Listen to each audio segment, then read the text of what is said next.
Senador Bongbong, how much do you know about illegal drugs in the country? Gaano kalala ito? Are we or are we not a narco country? Depende sa iyong kaalaman tungkol sa problema ng illegal drugs. Ano po ang programa mo laban dito? Well, nakita natin, unang-una, kailangan natin ituloy ang war on drugs, kung tawagin. Because the problem continues to exist. Nandiyan pa rin ang problema.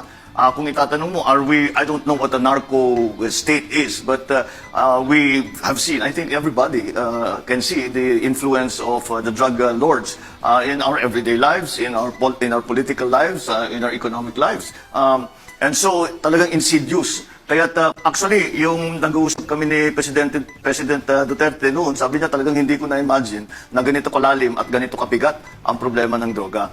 Kaya para sa akin, kailangan natin ipagpatuloy ang laban kontra sa droga.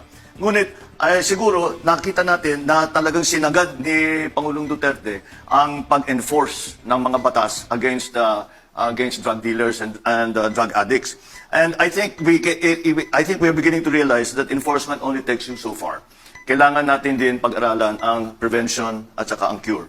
Ang prevention, ang pagtuturo sa ating mga kabataan na huwag silang papasok dyan sa ganyang klaseng bisyo, sa ganyang klaseng buhay, at masisira at mawawasak ang kanilang buhay. Kailangan paulit-ulit natin sinasabi all the way to grade school, paulit-ulit through high school na hindi talaga, na naririnig talaga nila yan. And the other thing is yung cure. Pagka sumabit na talaga yung tao, na-addict na, meron tayong rehab naman. When we treat them properly, we should expand our rehabilitation facilities, not just regional, which hanggang bawat probinsya siguro dapat meron.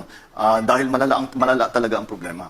And I think it's not a problem that will be solved by only the police, only maybe the military. Because we see, tingnan mong example ng United States. Trilyon na ang ibinayad nila, ang ginastos nila para tanggalin, para labanan ang drug war. Nandiyan pa rin, even more than ever. Do you consider it a health issue or a crime? Almost certainly, because talaga naman hindi tumatagal ang mga adik eh. Their health is always at risk. They are not productive. They are not productive members of society. They do not even help themselves. What they are doing is destroying themselves. So yes, it is a health issue. It is a social issue. It is one of the great problems that we face in the modern world. When does it become a crime? When does The drug problem become a crime? A crime.